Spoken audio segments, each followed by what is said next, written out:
Welcome to the Suzuki main stage at the RYA Dinghy Show. We now have windsurfing guru Sam Ross interviewing the British sailing teams Emma Wilson and Tom Squires, along with 1984 Olympic windsurfer Dave Hackford, to discuss the evolution of windsurfing and the new water sports, including wingfoiling that have taken off here in the UK. Right, welcome to some windsurf chat at the Dinghy Show. I have three windsurfing legends with me from from present and past decades. And so I'm very lucky to be speaking to three top windsurfers today. So we're going to very quickly do the introductions, and that is who you are and what you're doing. So tell us about your windsurfing and where you currently are, because I think only two of us are in the same country at the moment. So we'll start with Dave. Where are you? Tell us about your windsurfing very quickly. Hello, Sam. I'm in Devon, and as you can see, I'm in home. I'm getting my sporting activities sorted, so I put up the dartboard for Christmas. I started windsurfing in 1979, 1980, and then kind of drifted into the Olympics, because it was the first Olympics in 1984 in Los Angeles. I did a regatta in Weymouth, and I think the RYA said, well, maybe we need someone to go to the Olympics. So we had a selection and ended up in the Olympics in 1984. Awesome, cool. I'm going to go to Emma. Yeah, I'm Emma. I'm 21, selected for Tokyo 2021 now. And yeah, I'm currently based in Vila Moura in Portugal, training out here. And I've been windsurfing since, I don't actually know how long. So it's maybe 7 or... yeah, age 7. Awesome, thank you very much. And last but not least, just down the road from me, well, 40 minutes away, Tom.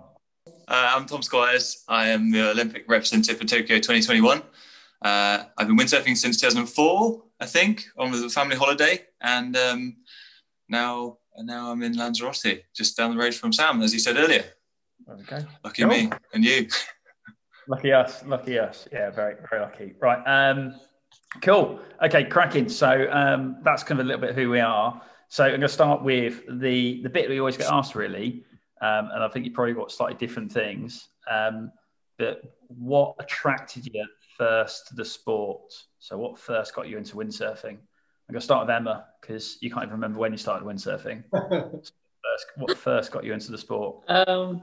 Well, my mum was a windsurfer with Dave, knew Dave very well, and but probably I did a little bit on and off when we lived in Nottingham, and then we moved down to Christchurch Harbour, and my brother was getting pretty good at it, and I wanted to be good at it too. I didn't want him better than me, so yeah, we would spend all summer down in Christchurch and in knee-deep water and just playing around in the water, and yeah, just loved it from then. Going fast, trying to go faster than Dan, basically. Cool. So a good solid bit of sibling rivalry, Drew. Yeah, that's cool. That's pretty funky. What about you, Dave? What got you into windsurfing? I must admit, Sam, it's amazing seeing Emma and Tom, because unfortunately, I remember when you were about 7 years old at Christchurch. Yeah. And Tom, I remember you at Oxford when you were just a wee nipper. I started on holiday in Germany.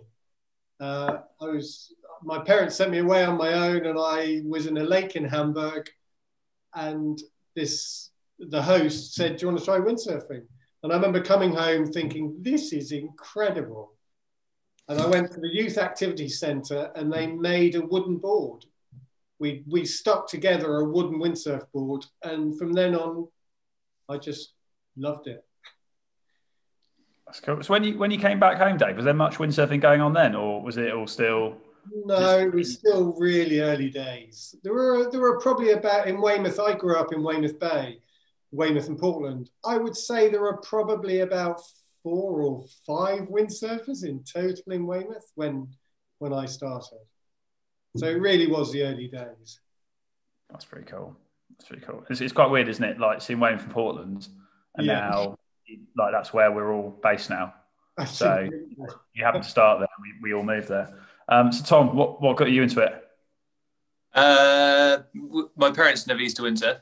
I think a lot of people, like Emma's mum, got into windsurfing, and we were bored on holiday in Cornwall and picked up this old school windsurfer with a time boom, and one thing led to another. There was like myth you could turn around, and then some crazy kids were showing us how to turn around and all that jazz. And I mean, it's perfect for me. I love being outside and doing activities.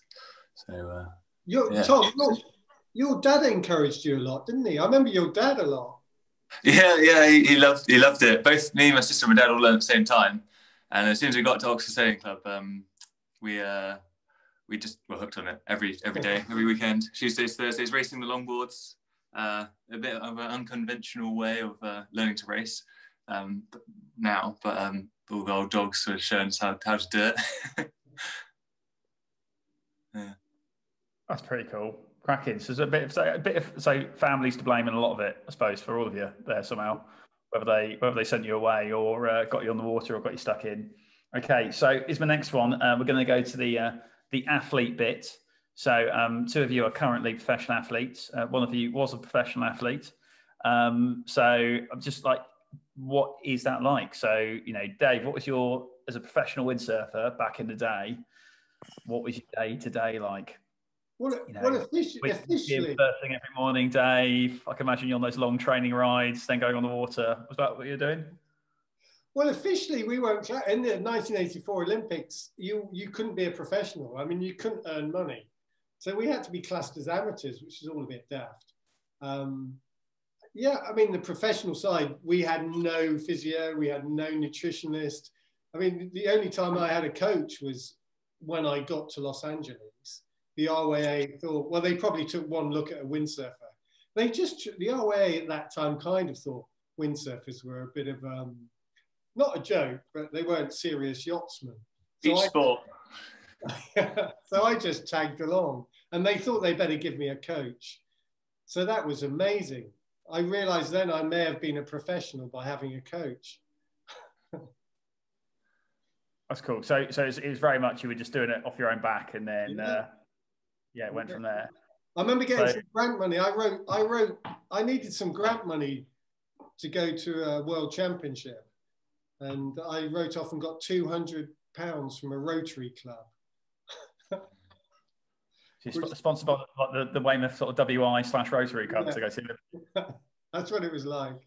I do like that. So Emma, Tom, I doubt either of you are supported by your local Rotary Club anymore, and hopefully you've got a coach rather than just at the games. So what's your day to day look like at the moment? At the moment, kind of training 5 or 6 days a week. Double session most of the days, and when I'm not double session, it's normally on Zoom, to be honest. At the moment, talking to either the physical people, or actually at the moment it's with Barry, because he's back in England now, and he's going to be there for a while because of the whole quarantine stuff. But usually Barry'd be out here, and we do like 3 weeks on and a week off, and pretty full on. But then I add in the surfing and the winging to keep having fun. I think we're going to come on to all the other stuff you guys do in a minute and have a bit of chat about that. So definitely the surfing and the winging and everything else. And Tom, I'm guessing yours looks pretty similar, does it? So, what's your day to day at the moment? Day to day, I've got to Lanzarote, which has been a bit of a hard journey to get out here, get training. But as with the Olympics being postponed a year, there's not very many RSX men anymore. We're a rare breed. Everyone's moving on to the future IQ foil. So to get out here and duel with the best windsurfers in the world at the moment on RSX has been really, really good. So I'm really focusing on water stuff. I still get to ride my bike and get as many hours doing cardio as I can, because it's so beneficial to be really physically fit on an RSX, because it's such a beast to get around a race course.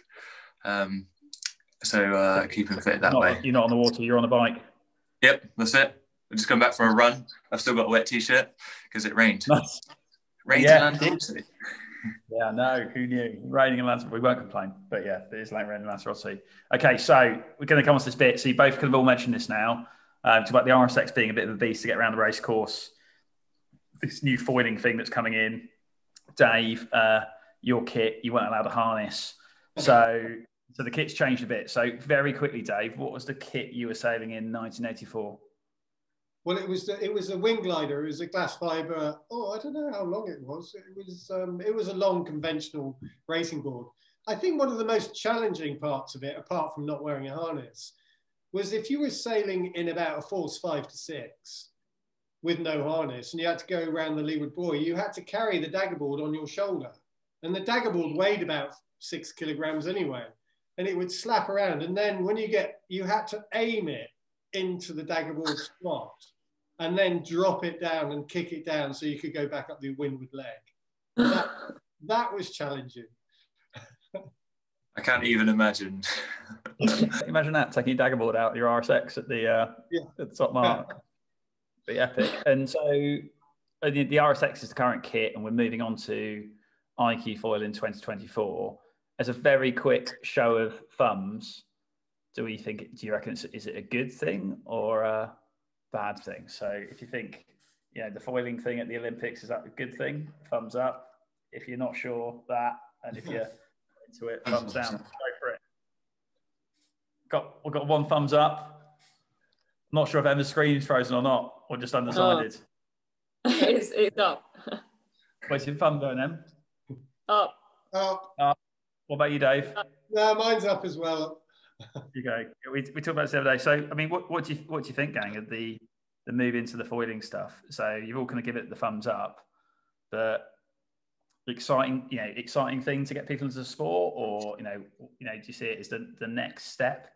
What are your thoughts? I know you've been doing foiling and all sorts of things. What do you reckon? Yeah, I think I think it's good. Like everyone seems pretty excited about Olympic windsurfing again, which is pretty good, because I think people are getting a bit stale with the RSX. I mean, for me, actually doing the RSX, I love it, and like the world tour, or I don't know, the group of people that are doing it at the moment, like it's amazing, and the level in the women especially, well, and the men, it's got really high. So that I think it'll take a bit of time for the IQ to build like that, and also I came through the techno pathway as well, and that was amazing for me, to learn all the skills and then quickly transfer to the RSX. So hopefully there'll be something similar for the IQ. That's the only thing I worry about, is the young kids having something. Getting into foiling, would you give anyone any tips getting into it? Like, how was the transition from what we'll call normal windsurfing to foiling? Was it pretty straightforward, or was it a bit? Yeah, I think if you can windsurf well, you can foil well. After a few sessions, you have a few big crashes, and then you realise that you need to put the weight a little bit further forward or a little bit further back, and just wear your helmet and hold on to the boom. Crash on. You get a few crashes under your belt, you're right. So just get a few crashes out of the way. Tom, what do you reckon? Foiling, you're into it. Good thing for the sport? Yeah, I think so. I was wind foiling before it became Olympic quite a lot, actually, and I was loving it. And I was very apprehensive of what basically the kids were into and would be into, because RSX has such a good following with the kiddies from all over the world. The techno leading the pathway into the RSX.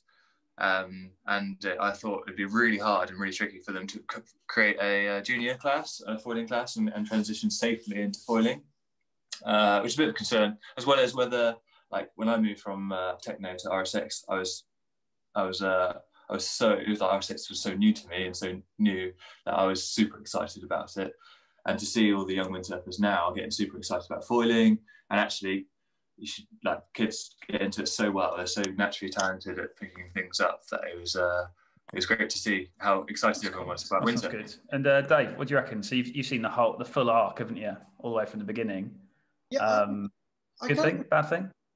No, I kind of agree with Tom. I was concerned about the entry level, the kids and the youths, but I mean, it is Olympics are elite, aren't they? I was always scared about it being too elitist, but let's be honest, the Olympics are the elite sportsmen in the world. So kind of what kit you put them on, to some regards, is irrelevant. But seeing what the foiling is doing, it's excited windsurfing. It's got more people back into windsurfing, I think. And actually, I started this year, and I've been following all your videos, Sam. You've helped me learn. But I was going to ask Tom and Emma, I mean, this is a hypothetical, a crazy question. If this year, Japan, this is not going to happen, but if Japan said, let's go foiling this year, like, it's not going to happen, would you be happy? If they said the Olympics won't be on the RSX, it will be on the foils this year, would you like run out screaming, or would you like the challenge? I mean, depends how much notice they give us, really. At the moment, I did quite a lot of foiling in the summer, and like it was really nice with Tom and like everyone, all the people down in Weymouth. We did like loads of hours mixing it up, RSX and foil. But now, like, I've definitely focused more on the RSX. So yeah, obviously, be a bit tricky, but yeah, I reckon. I don't know. I guess if everyone's in the same situation, and it depends if they keep us selected or not, because that wouldn't be. Yeah, that would definitely ruin the day, wouldn't it, if it happens? What do you reckon, Tom? If that curveball suddenly came in? I think I'd struggle, actually. I think my it's about routine and getting into something. I've done so much effort trying to be the right weight and size for RSX. To change routine now would be well, if it was to happen in 6 months, I would have to eat a lot of pies firstly. Need a bit of time. I just like to be comfortable, and I feel so at home on an RSX. Spend so much time doing it. To go on to something new would be take a lot on. Yeah. 24 hours windsurfing. That's what I think I would be on. Go to the pizza restaurant. Squeeze it all in. Right, so I've got two last questions for you, and one is, and I know this about all of you actually. So I know outside of like Olympic windsurf racing, you do loads of other water sports, whether that be windsurf foiling, or whether that be wave sailing or freestyle and that sort of stuff. And I know things like like winging is the new thing, which we'll probably talk about in a minute. But like, how important do you reckon it is to your success that you do everything, like a bit of all sorts, rather than just doing like Olympic windsurfing? Go with Tom. So Tom, you do them all. What do you reckon? Do you reckon that's really helped you by doing everything? Or do you reckon it's not important? I think so. It's allowed me to understand how the wind works in sails. So like doing freestyle, trying to duck sails and trying to mess around. I like mess around as well on an RSX, trying to throw the kit around, and because I'm so at home on an RSX. And wind awareness and all that jazz is super good for across the range. I've tried winging, I've tried kite surfing, wave riding on kite surfing kit, and winging on waves and all that jazz. But my heart mostly is on windsurfing. So whenever I go out, whether it's like, even if it's on really old gear or it doesn't matter to me. I just love windsurfing the most out of all of it. But I do enjoy learning stuff, and the learning curve going up super fast. And, stuck in. That's cool. You. So you're really into your winging at the moment. So how's the wing stuff been? Yeah, it's pretty good. Over Christmas, I think I went every day. But yeah, it kind of actually started like carry on. Just before lockdown, where I went to Australia. My brother taught me in Australia. He just sent me out in an offshore wind and said, "Oh, here you go." But yeah, it was really. I found after like half an hour, I was up and going and easy. Like, and then lockdown came, and then after that, I was like, I'm just going to spend every single day on the water, doing whatever. And I think I did for like 3 weeks in a row, and then I burnt myself out. But yeah, the winging, I think it just brings a different, like, you're on the water, but it's not like you don't have to think about windsurfing, or like, because sometimes if you're just thinking about windsurfing the whole time, you go a bit mental. So yeah, I really like it's just different. Loving the winging. And I mean, so here's my question, because obviously we're at the Dinghy Show currently, and I think a lot of people look at like foiling in general and think, I want to go foiling. and you know, you could go foiling in a, you know, in a dinghy, so in a wasp or a moth or something similar, or you could go windsurf foiling, or you could go winging. Like, if you were taking someone that's maybe not a windsurfer, that's a dinghy sailor, and they wanted to get into foiling at the moment, where would you nudge them, do you think? Would you nudge them windsurf, kite, wing? What would you go for? Right now, I'd go for wing. I think it's new and pretty easy to learn, and because you can get equipment that's like more beginner level, and it's just new, so it's like changing so quickly, and different tricks to try, and yeah, I think I just really enjoy it. Cool, that's cool. Okay, right, last question, and this is for Dave. Okay, so Dave, you've been there, you've done it. Have you got any advice for these two about going to the Olympics? Oh my goodness, that's thrown a question. I think they need to give me the advice, Sam. Well, I'll tell you what, have you been winging yet, Dave, or not? No, I'm with Emma on that one. I think I've got to give it a go. I'm foiling, but I want to give the winging definitely a go. Yeah. Cool. Mum's addicted. Go. I think I do have one advice, Sam. I've got one bit of advice. Yeah. Don't get disqualified in the first race. Oh yeah, you did that, Dave, didn't you? Is that for pumping though? It was for pumping. Yeah. No, but all I hear is don't pump. That sounds great to me. You weren't allowed to pump, were you, Dave? Then was that the deal? No pumping allowed? No pumping. Yeah, I was pumping off the start line of the first race. Not a good start. When they brought in the foiling stuff, that was very early muted as an idea for a rule again, like no pumping, and then it kind of came back in. Cool. Okay, so yeah, just don't get disqualified in the first race, and you're all good after that. Is that the advice we're going for? Yeah. That's it. Yeah, that's it. So, yeah, don't get any letters after your name on the first day, on the first race, and you're all good. Brilliant. I won't take up any more of your time, but I feel that when the world allows, we should maybe redo this in person, potentially on the water. I think post the games, I think would be really good, wouldn't it? But yeah, thank you very much for your time, and I will leave you all there. Thank you very much. Thank you to Sam, Dave, Tom and Emma. And of course, we wish Tom and Emma all the very best for Tokyo this summer. Next up on the main stage, don't miss the grand final of the e-sailing Winter Club Championships. E-sailing has grown enormously in the last year and has been a fantastic way for sailing clubs and friends to keep racing during lockdown. If you haven't tried it yet, why not give it a go? But for now, watch the best club e-sailers battle it out on the virtual race course and watch the club champion be crowned.